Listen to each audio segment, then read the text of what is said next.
So let's go to Cersei then. So I picked Cercei. So I had got the choice before I jumped in for anyone else to pick. And rather rudely, I just went in and picked Cersei and Jaime because I think they're really fascinating. But these are characters that are mostly in Feast rather than Dance. And to me, I mean, Cersei, I think, she opens with a dream where she's sitting naked on the Iron Throne and being cut to shreds by it. And it's such a beautiful visual metaphor for what's going to happen to her over these two books. And to me, it's a deeply tragic portrait of a woman who gets everything she ever wanted, who dreams of being finally in control politically and of her life and of being feared like her father. And of course, is completely ill equipped for that role and makes such a hash of it that ultimately she's hung by her own petard, literally, that she has to make the walk of shame. And all the way through rereading it, I was very much reminded of Lady Macbeth, because I think I'd forgotten just how much the Maggie the Frog's prophecy was an Driving her. initiating factor for her and had made her so paranoid. And it just very much reminded me of Lady Macbeth. It almost doesn't matter if the prophecy is true or not, Hmm. because she has allowed it to take over her life in such a way that what's really fascinating to me is that when she finally does have her walk of shame in Dance with Dragons, there's this one point where she's trying to be so proud and so Lannister, and I'm not going to let you see me cry, and I am beautiful, even though she starts to doubt it and realize that she's not anymore. And I'm then sure she's still beautiful, but she realizes that she has to blood, so she's not, she's letting daylight in on the magic, in the words. yeah. But there's this one fascinating scene where she's kind of seeing faces in the crowd, like Ned's face, all the people that she's wronged. But it's the face, the imagined face of Maggie the Frog that makes her cry and makes her break down on that final walk up. So to me, this is a woman who has allowed herself, like Lady Macbeth, to be hostage to a prophecy and has become utterly, utterly miserable by it and is utterly undone. And you just go through that book and you think, my goodness, this woman has been potentially responsible for the death of so many people. I mean, whether she did actually murder Malara by pushing her down the well, she certainly has guilt about it. Robert, the High Septon, she, in the course of the book, tries to initiate the death of so many people and is kind of hinting that she wants them dead or trying to set them up. So she really is, in some ways. I mean, is she verging on sociopathic in this book? Arguably. I mean, it goes beyond just being alcoholic and just being vengeful and power crazed. I mean, she really becomes quite mentally unwell in it. So I think that makes her really, really fascinating, because I think she goes beyond just being the kind of narcissistic self-loathing of Tyrion.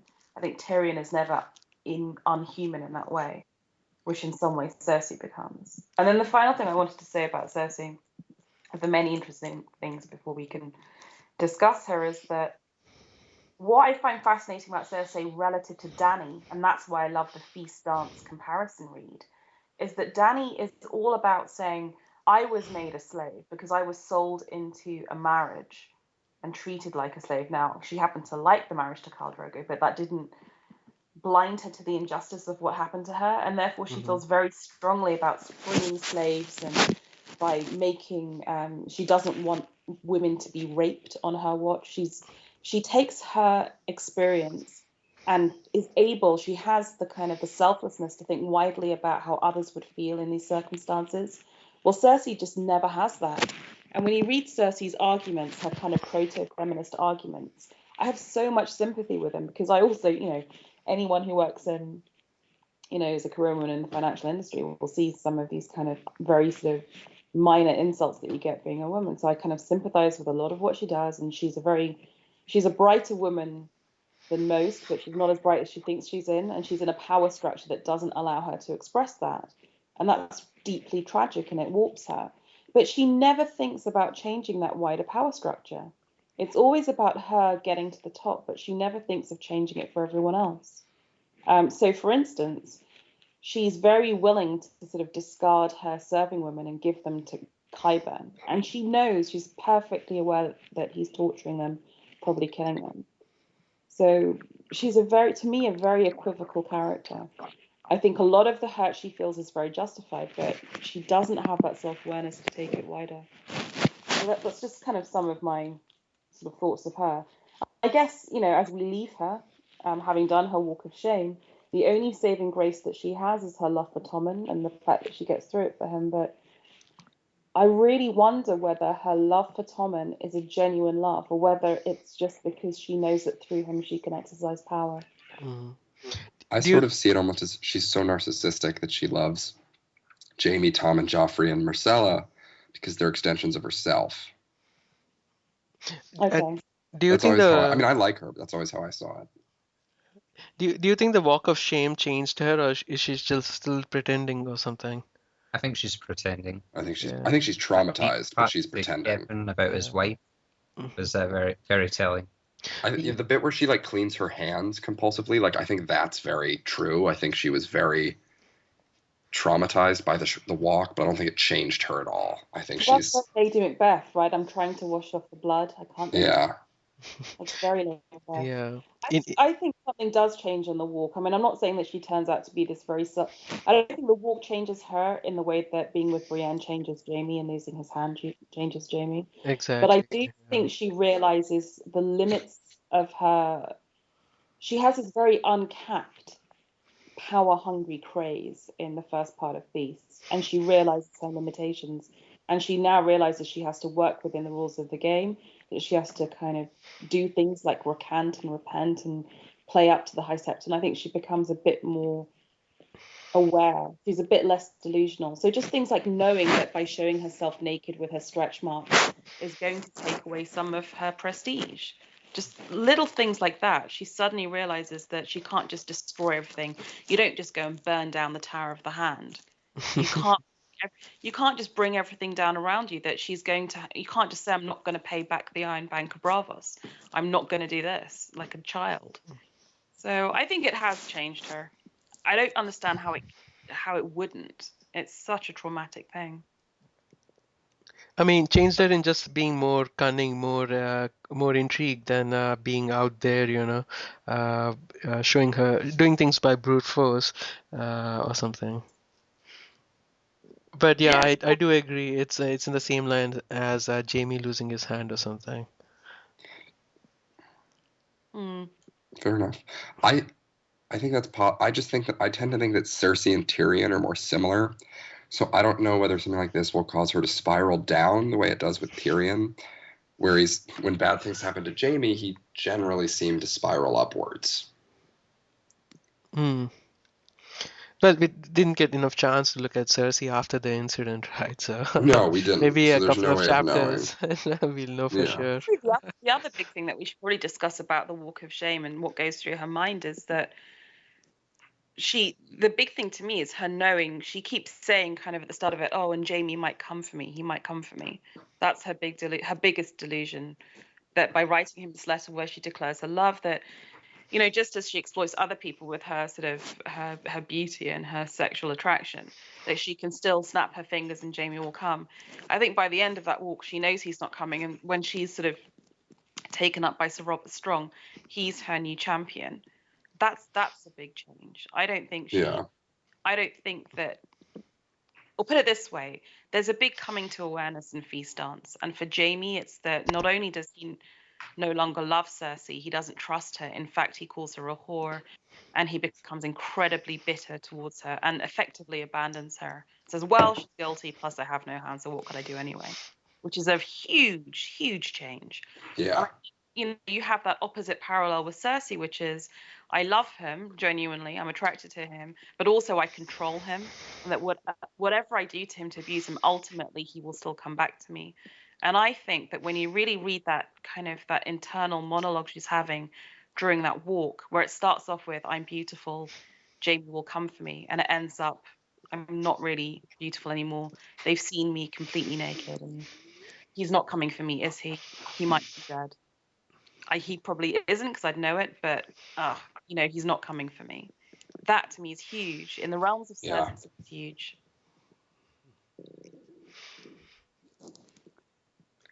She's a great character. I know that a lot of people really don't like her, but she's just, I don't know. I just think that she's one of the most interesting and complicated characters in the books. The Lannister family in general are just the best Yeah. family. Yeah, they're fascinating. What do you guys think of Lena Headey's portrayal of Cersei?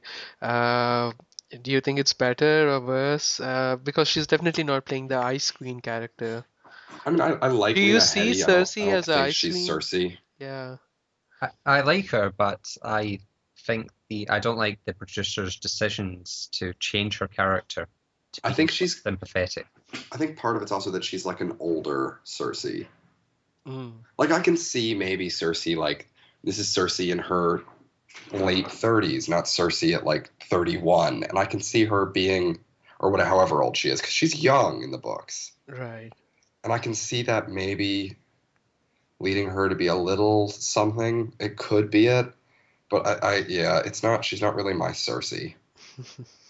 So I don't think it's Lena Headey's fault. I think it's Oh, I don't think it's Lena Headey's fault either. I think she's a great I think actress. she's a great actress, and I think she has a certain haughty sneer that she does. Yeah, That's absolutely Cersei, and I yeah, can't wait to see Lena Headey if it gets to Feast.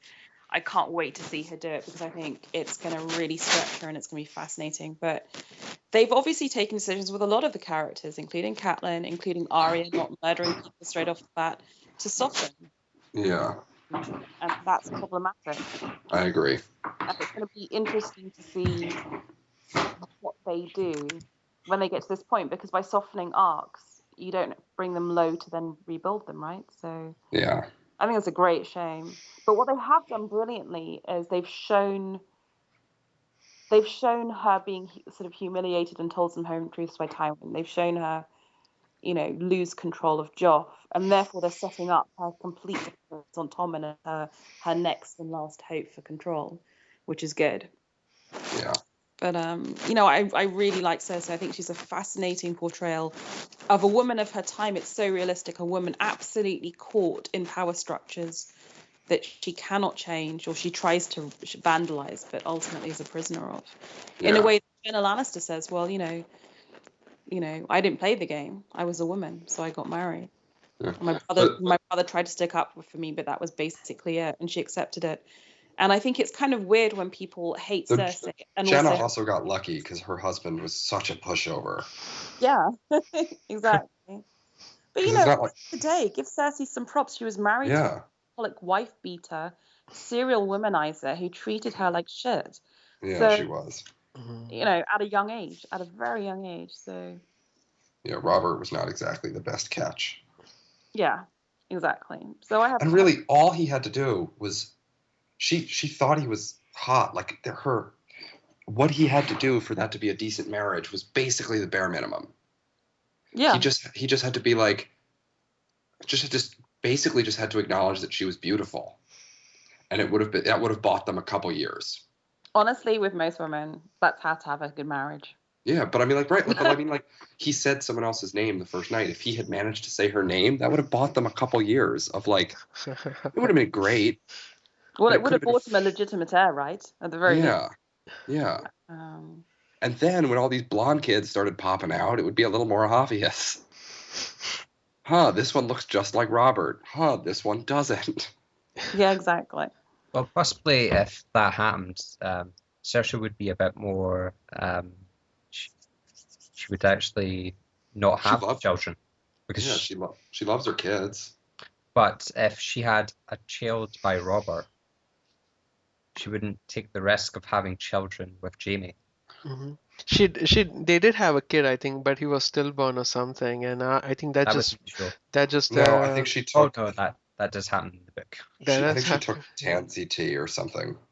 Oh, well, so that was intentionally dropped then. She was in the book, she aborts the baby. Oh, I see. see. But if Robert had been a little nicer for a little bit longer, there could have been a baby.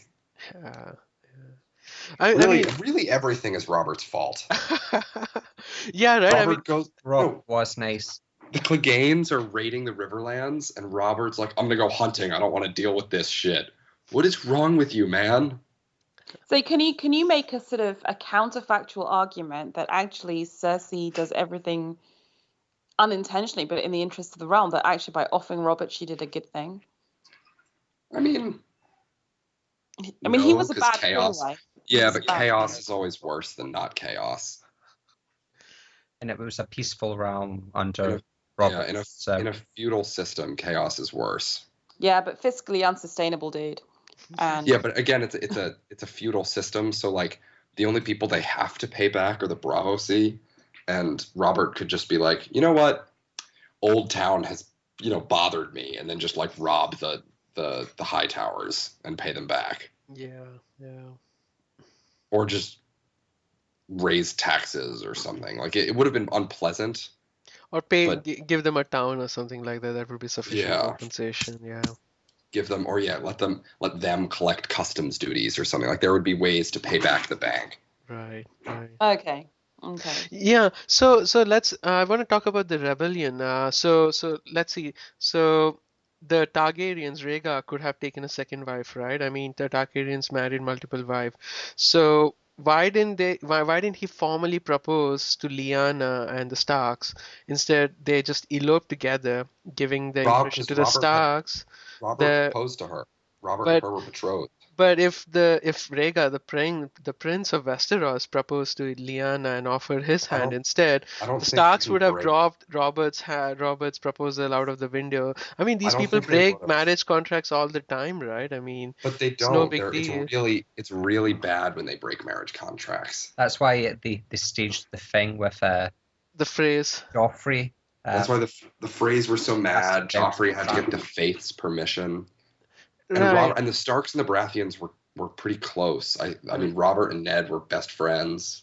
Hmm. And then there's all Rickard Stark's Southron ambitions that are hinted at. Right. Yeah.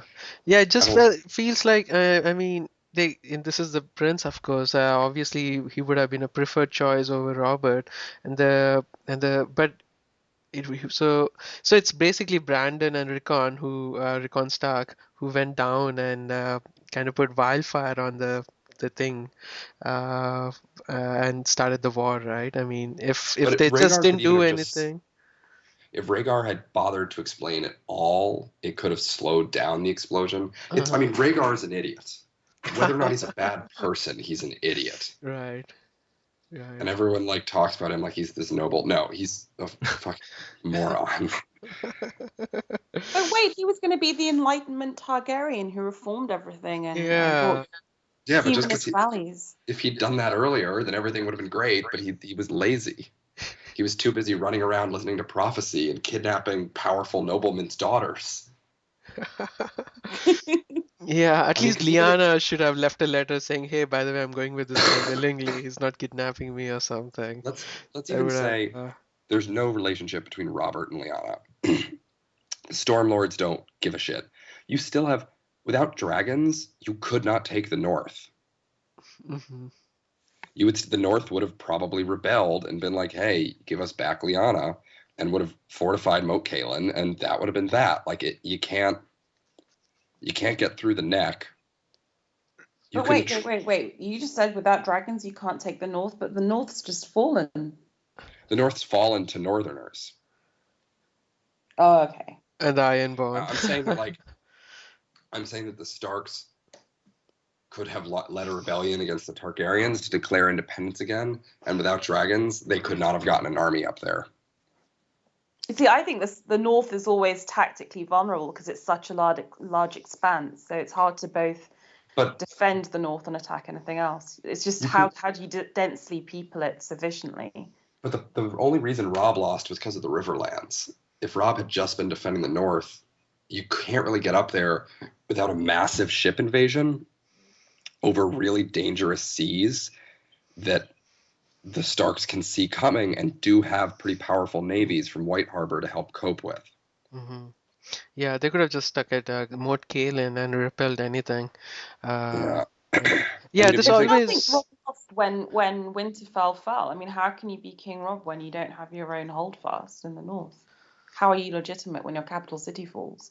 Mm. But that was incompetence. But if I'm saying that like if it's Ned Stark's rebellion, not Robert's rebellion, he's just chilling in Winterfell, big army at Moat Cailin, have the Manderleys raise a bunch of ships, like it's kind of impenetrable. Right, Right. You get desperate, invite some wildlings down, and double the size of your army. Like, Yeah, this always stuck as a weak point to me. I mean, why was Rickon Stark and Brandon Stark upset about Lyanna's elopement? I mean, she eloped with the most powerful man in the kingdom, right? Shouldn't they be happy? because she Uh, was they thought who she was who was kidnapped. Robert? Robert's just a drunkard guy, and Yeah, but Robert's the Lord of yeah. Storm's End. But Rhaegar is the prince of Westeros. Yeah, but Anyways, yeah. I don't think the Starks like the Targaryens. I don't think they ever have. Uh, What reason for why being would you think so? Because why would they? They Nah, bent the that's not knee good enough. without a fight, right? Yeah, but So, they bent the knee so no one would die. But like, they don't marry into the South. They don't participate in the South. They don't. You don't hear about any Northerners fighting for the Blackfires or the Targaryens. I uh, think that they just did their own thing. I think that they didn't want to have everybody die under Dragonfire, but I don't think that they got involved. mhm, But that might just be my personal headcanon. mhm. I love it. Headcanon. All right, I'm real sorry, but I gotta go. I have to start to cope. It's Father's Day and my family's all coming over. Mhm. No That's okay. worries. Thanks No for worries. joining us. It was great chatting with you guys, though. I'm looking forward to the next one. And so let's get into Maggie the Frog. So, who do you think is the more beautiful queen, and who do you think is the younger brother that's going to do for her?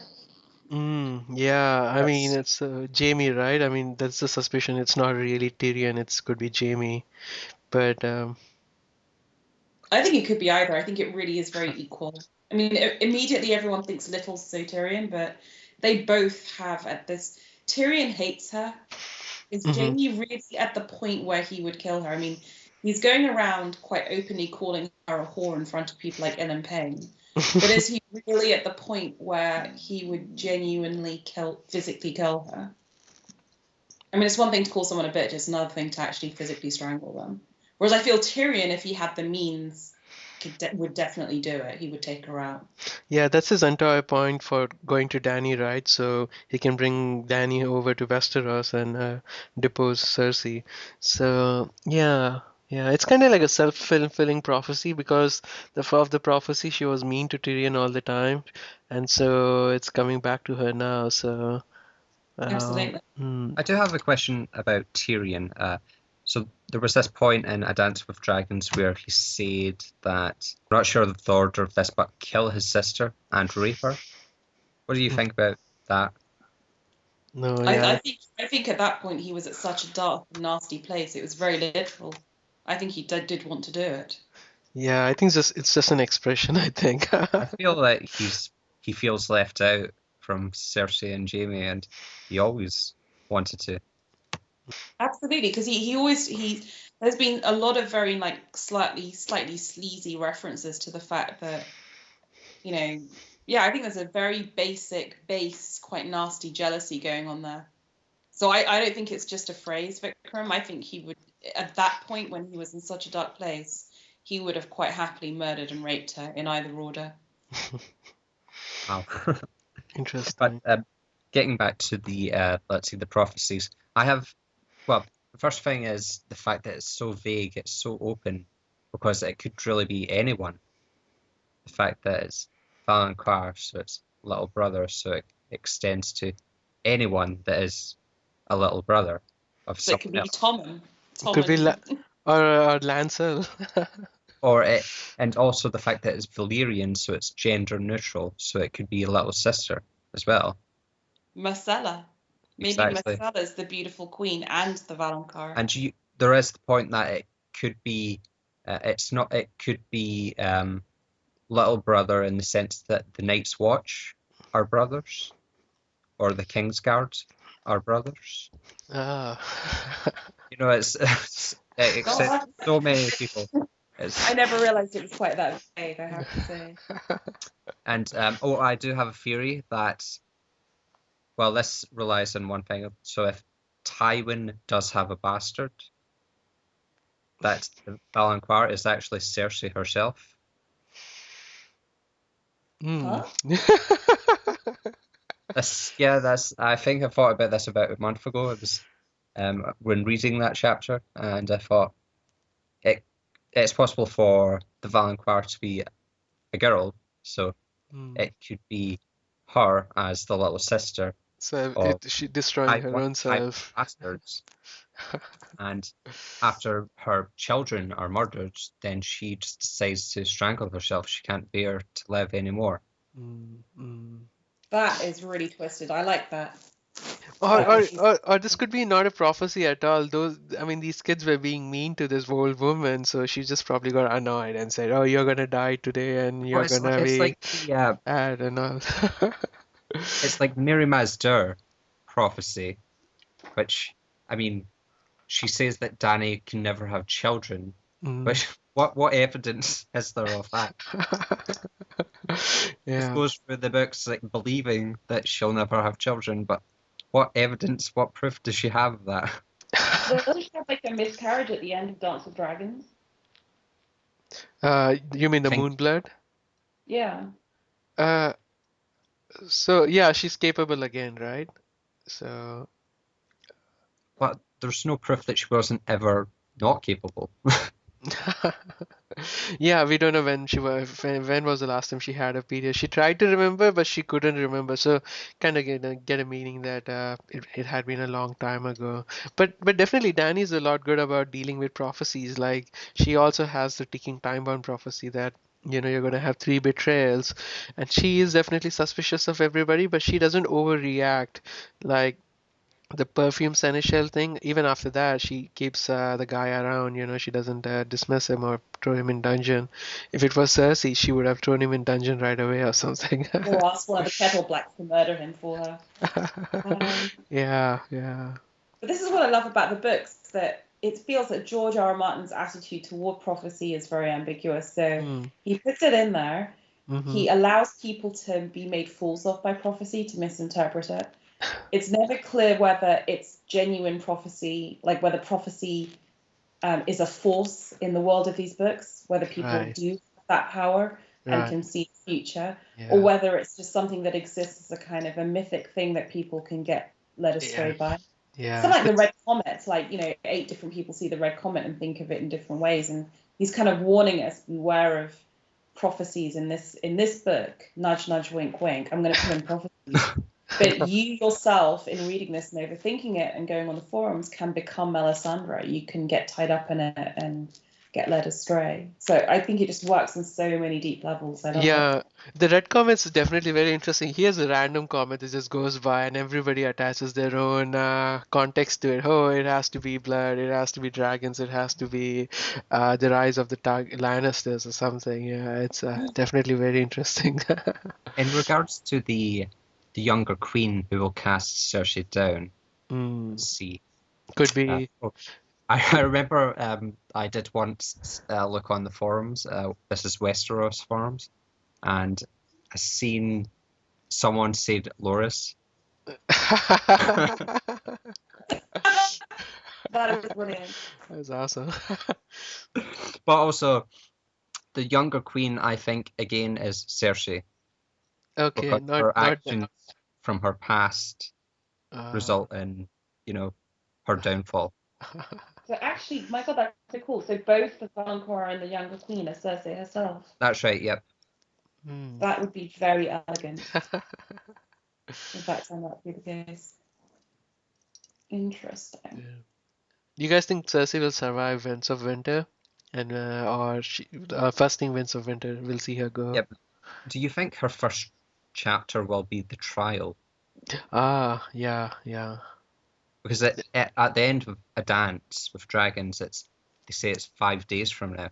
Right. Well, in fact, will there even be a trial now? But is she though? I know I've read something about as a Fury Jenna Lannister being brought to this King's Landing. Oh, I want to see more Jenna Lannister, and I want to see Jenna Lannister versus Queen of Thorns. That would be hardcore.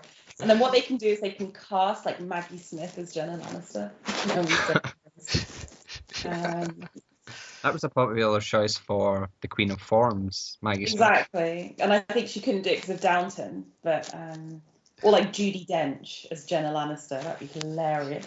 I think Cersei will survive because I think she's just too fun to have around. I'm sure George R. R. Martin enjoys writing her, and She just brings a perspective that's so fascinating and interesting. And he'll keep her around because he has to keep Tyrion around. And she is a very interesting person to motivate and bring out the best and worst in Tyrion. But that could be wishful thinking. I mean, I don't see her making it to the end, but I would hope she's around for a lot of the Winds of Winter. I feel there's got to be one final meeting between Jaime and Cersei as well. Okay. A sort of a closure. And he's now gone off with Brienne to do God knows what. It's going to be a while before he makes it back, I guess.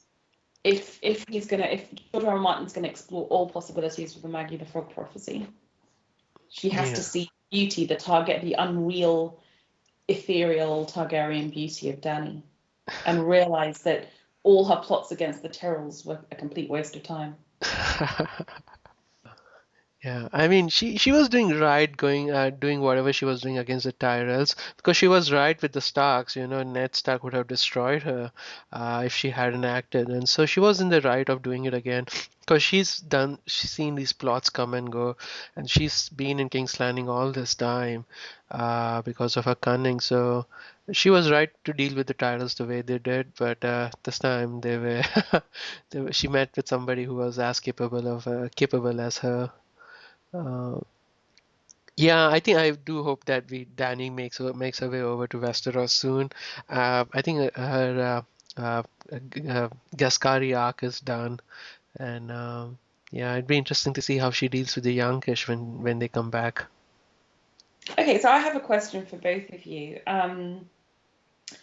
Do you think that Cersei ever rules again through anybody, or does she hang around but is done as a force? I guess she still has Tommen's attention, so maybe he still discusses politics and small council meetings, and she has a bit of influence because she has a direct connection to Tommen, the king. She at least is the Lady of Casterly Rock, so she has the Lannister army at her side. With Kevin gone and everything, it's all hers now. Oh, it's true. So I suppose Kevin's one of her big rivals. She's head of house now, isn't she, basically? Right. I think there will be a civil war between three sides: the Tyrells, the Lannisters, and of course the Septon's army. What is it? The Good Brothers? Honest? No, the Poor Brothers. Poor men. Whatever they're called. So there'll be like a three-way fight at King's Landing, I think, soon. Oh, what do you think of Cersei get revenge on the Septas and the High Septon? Yeah. Well, That's something I'd like to see. Out this religion, right? Because the faith militant always cause hassle to monarchs. So whoever comes in and makes a claim on the throne is going to have to root them out. Whether that's Cersei, I don't know. You can't imagine Dany putting up with her shit for long, can you? Yeah, now there are the Griffins also down at Stormlands, so that's going to bring the Dornish up with them. Although maybe not once Jaime starts telling Myrcella that he's her dad. But I mean, that's what's interesting, right? Because Jaime in a lot of his POV starts thinking, I've got to tell Tommen, I'm going to have to tell Myrcella. I wonder if Tommen will be pleased to have her dad or sad to lose the crown. Well, the Dornish are going to hate it because they thought they married a Baratheon and now they just married some bastard. And so I mean that's a real potential, spoke in the wheels coming up if he really goes through it. So I'd like to talk to you guys about this Norse mythology that people are talking about, comparing this to Ragnarok. Have you guys heard of this? I think I've seen something on the forums. Yeah, exactly. Lion Kong posted it, and I kind of agree with it. So basically, Ragnarok starts with the earth being in a very lawless, very warring, filled with incest, filled with dishonor, filled with all sorts of bad stuff. And the gods, rallied by Loki, fight against humankind and defeat them, and life is reborn. And so the guy who came up with this thing who compares Game of Thrones with Ragnarok, says it's not going to be White Walkers versus dragons. It's going to be dragons with White Walkers versus humans, and I kind of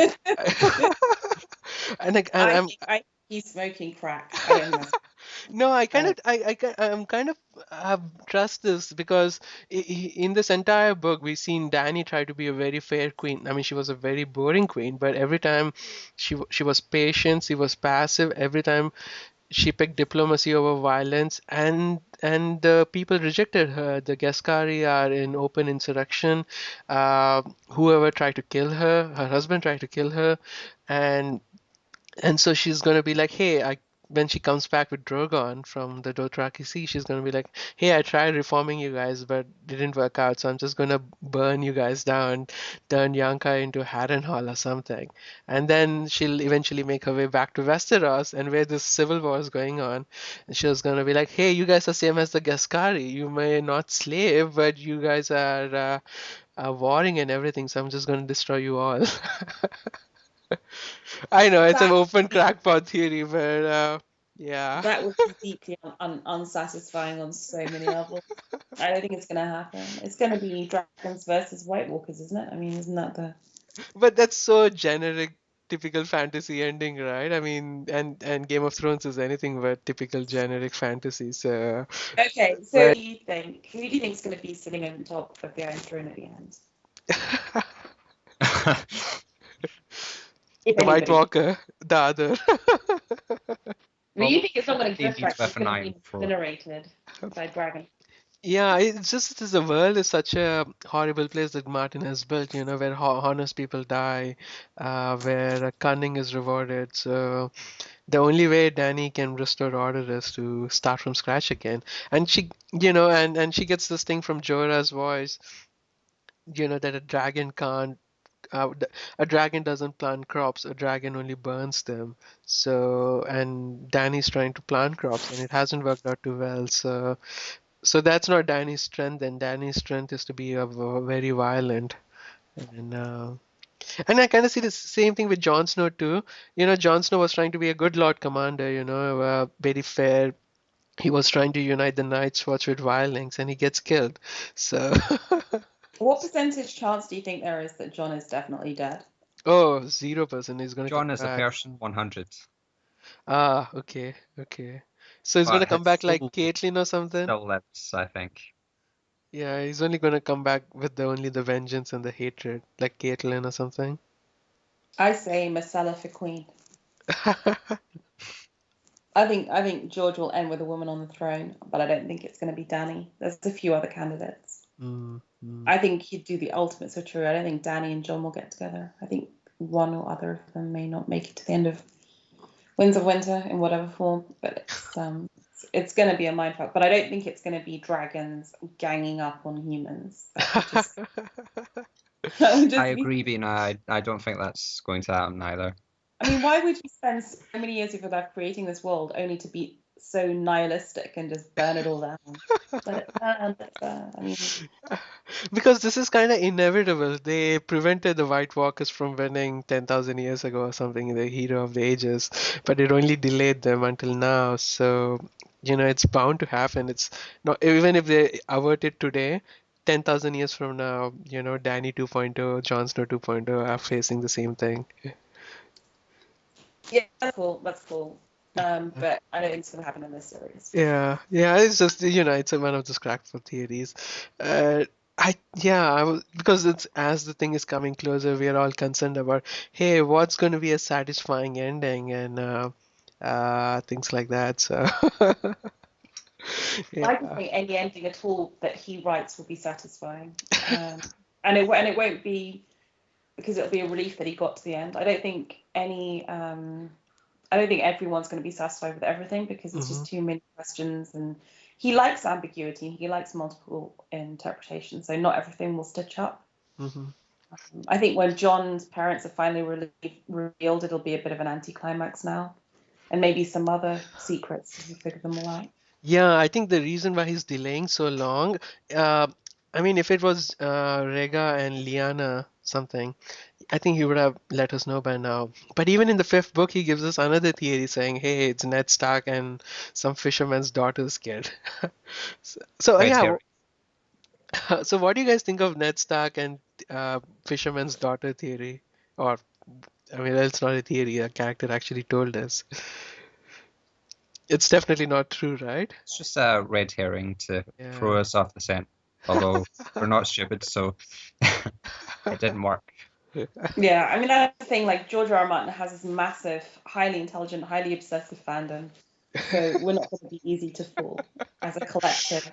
I mean, I speak as someone who didn't get Frey Pie the first time, but the cool thing is enough people get it. You can, it's a very helpful community to be part of, because even the bits you don't get on first read, people help you out with.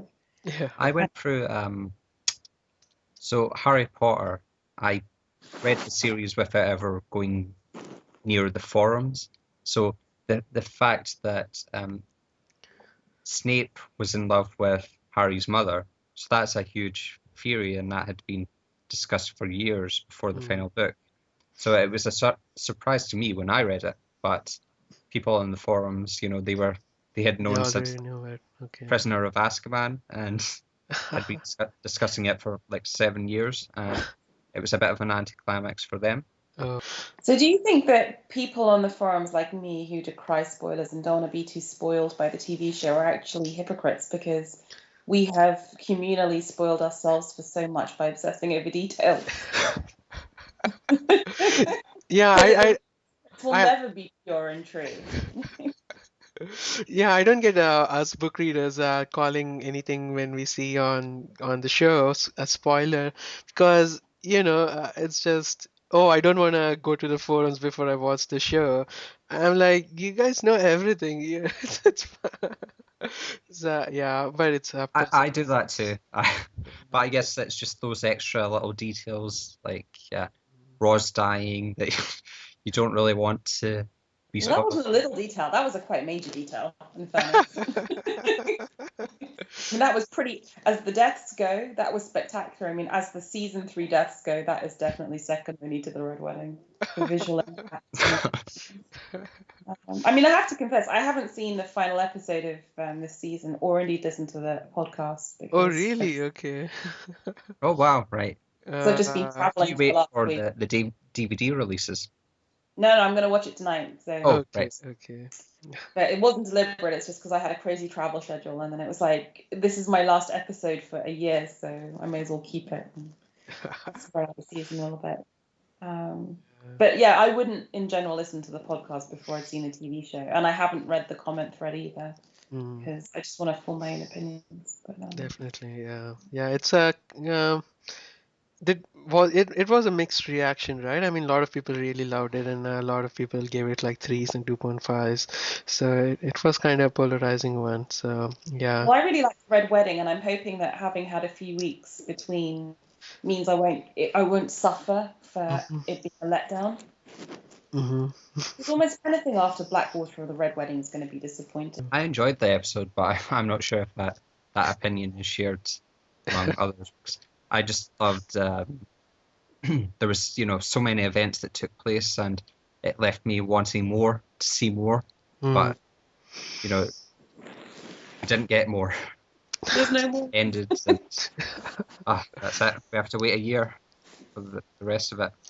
It's amazing, isn't it? We hype ourselves up for it so much, and then it just feels like it's over within a flash. No more Game of Thrones until 10 months. Yeah. But hey, what can you do? Cool. Well, I'm going to have to jump off.